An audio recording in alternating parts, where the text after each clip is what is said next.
Shalom, all praises, glory, and honor to Yahweh, Bahashem Yahushai, Bahashem HaKadosh. Double honors unto the apostles and elders of GMS, or the true leaders of Israel today, and salutations to all of the Akim who do this work in truth and sincerity, risking their lives and their freedoms to do so, as well as the scattered Israelites who come looking like the heathen, but are not, by way of their forefathers' seeds who are Israelite men. The true name of the Most High is Yahweh, and his son's name is Yahushai, and the Lord's holy chosen people are the so-called Negroes, Latinos, and Native Americans, as well as the ones who suffer under the curses in the book of Deuteronomy. My name is Akalil, and the famine is imminent. This is Matthew chapter 24 and verse 3. And as he sat upon the Mount of Olives, the disciples came unto him privately, saying, Tell us, when shall these things be? And what shall be the sign of thy coming and of the end of the world? So let's clarify what the end of the world is. The word world at G165, in the Greek it is aeon, and it is saying a period of time and age. So what it is talking about when it says the end of the world, it is referring to the end of the rulership of the so-called white man, as he is the last heathen nation to rule before the kingdom of heaven is established, which is the kingdom of Yahweh Shemishai, the kingdom of the Israelites. And we're in that time. This is Esau's kingdom. Esau is the so-called white man. They're the wicked. They're the devil the Bible speaks of. And their kingdom is coming to an end. So we shall be seeing the signs. Verse 6, And ye shall hear of wars and rumors of wars. See that ye be not troubled, for all these things must come to pass, but the end is not yet. For nation shall rise against nation, and kingdom against kingdom. And there shall be famines and pestilences and earthquakes in diverse places. And we're in this period of time right now. We have gone through and heard of the wars and rumors of wars, and World War III is a part of Bible prophecy that is building up and starting to kick off in a certain types of ways. For nation shall rise against nation and kingdom against kingdom. So the heathen are rising up against each other. And there shall be famines and pestilences and earthquakes in diverse places. And the earthquakes, as well as these other things, are signs of the end of Esau's kingdom. And the earthquakes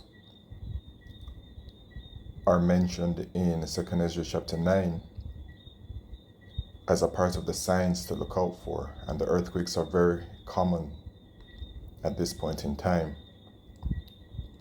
And the pestilences, there have been several reports about all kinds of different pestilences appearing all around the world throughout this entire year. And the famines. Now we know about famine in Sudan, and we know about famine in Gaza. But the famines are going to be a worldwide thing, and now they're starting to build up, heading towards the famine. We're at the beginning stages, like what America is experiencing and other places around the world that are experiencing. Verse 8, all these are the beginning of sorrows. So these are just the beginning of sorrows. So can you imagine when it is that there's famine, that it is the beginning of sorrows? Jacob's trouble has already started. It is not at its peak as yet, but it has already started, and it will only continue to escalate from here on out. This is from Dabu 7:7. Emergency mode. Food banks all over the U.S. are being overwhelmed by a tsunami of hungry people. This is Dabu7, an update on the critical situation here with food banks. We're now getting reports that these food banks, state by state, are facing a tsunami of hungry people, long lines, and this isn't going to go away when the government opens back up. This is an underlying issue here where jobs have been wiped out, the farm has been taken, everyone is in massive debt, student debt, credit card debt, behind on everything. So everyone's losing everything. They can't even afford food. This is critical.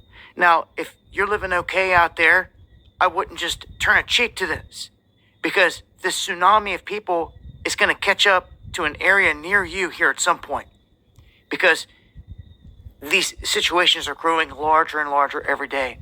In Southwest Texas, for example, one network of food banks is now serving nearly 170,000 people per week. 170,000 people. One little network in Texas. So you can keep sleeping on this. It's going to rear its head somewhere near you if people don't pay attention. Often the people at the end of these food bank lines end up with nothing. That's why so many are lining up early, and that's devastating. For someone that really needs food, kids are starving at home, they've sat in line for 8 hours trying to get food, and they're told, you might as well leave, like that one lady did in the clip I showed the other night, and they give you a little voucher for something next time, but that doesn't help when you go back empty-handed. Now, this, again, is the point we're at because we've been set up, is how I see it. In Detroit, dozens and dozens of cars lined around the block yesterday for the same thing, to try to get food. In Colorado, you've got the same thing. People lined up at the food bank in Greeley before the doors were even opened, down and around the corner, state by state by state.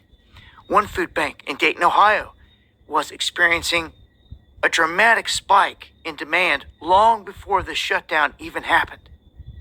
Okay, so this is a situation we were already in. This kind of made it worse. If people get their SNAP benefits back, that's one thing. This doesn't help all the other people that have no check coming in, have no job. And again, it's a setup. Well, they should go get a job. Hard to go get a job when it's a setup, when there's hardly any out there. If there are opportunities, people do need to be taking advantage of them. Okay, and doing it while they can, because sooner than later, AI is going to be the next thing in every warehouse, wiping people out left and right. And the government's answer to this is universal basic income. This is a trap. And eventually, the microchip, which is the mark of the beast. This is what the wicked elite of Esau Edom are doing. The wicked elite of Esau Edom are the elite bankers. They are the ruling class of the Edomites. Every nation that comes into rulership has a ruling class. There will be a rule, in the kingdom of heaven, there will be an order, and it says it in Revelation chapter 6 and verse 8. And I looked, and behold, a pale horse, talking about Esau Edom, the so-called white man. And his name that sat on him was Death, and hell followed with him. And hell is being in an unfavorable condition. And power was given unto them over the fourth part of the earth, which is talking about America, the fourth part of the earth, to kill with sword, and with hunger, and with death, and with the beasts of the earth. So the famine is by design. They are intentionally bringing it about.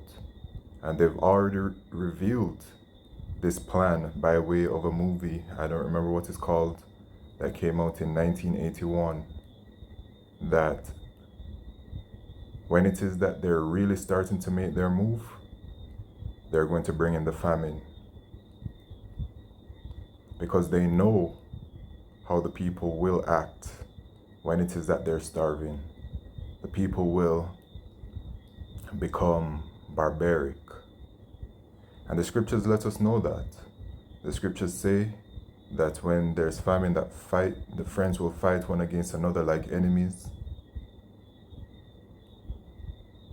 etc.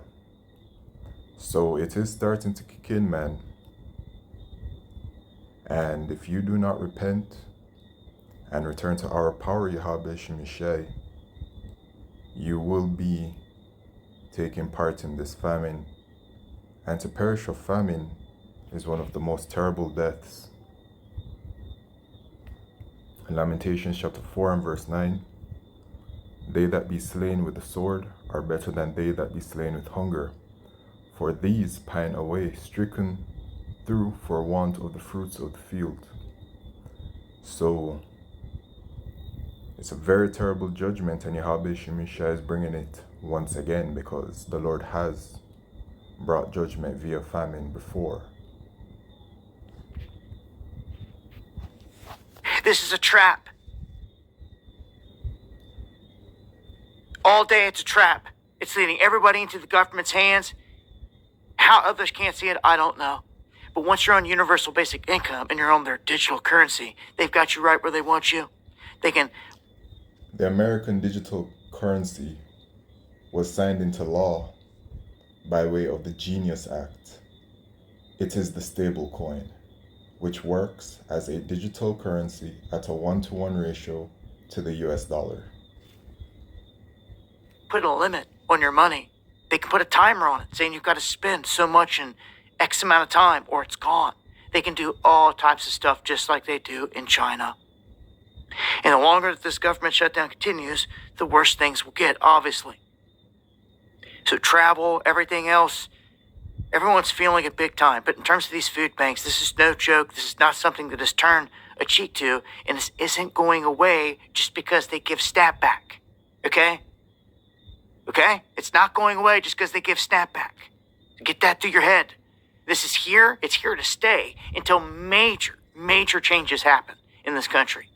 And Trump's not bringing them. You can sit there and you can say all you want, this and that. He ain't doing nothing. But throwing tariffs out that we pay for, that makes we the people pay more money out, that's what really happens, right? And all these people getting... The inflation is insane in America right now. I saw a video of a woman who, I think she spent like $150 or something like that, $100 odd. And she was barely able to purchase anything from the grocery store. That food certainly will not last more than a week and a half.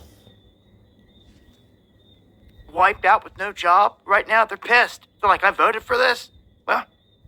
Well, sometimes you gotta be real with the situation. You know, others out there want to turn a cheek anytime something hard comes up, and that's garbage. So we put them in the basket with the PETA protectors, because that's essentially what's happening there. Anyhow, I wish everyone luck out there. The best way to mitigate this is to start growing your own food. Of course, this isn't the best way to mitigate this. A message on to the Israelites and the Israelites only, as the Lord is only dealing with our people, who are His people, is to turn to our power, Yahweh Shemishah. There's no other way to escape this. There are no contingency measures. There's nothing. There's no preparation. There's nothing. Now, that is not to say that those of us in the truth, knowing the situation at hand, y'all know what it is.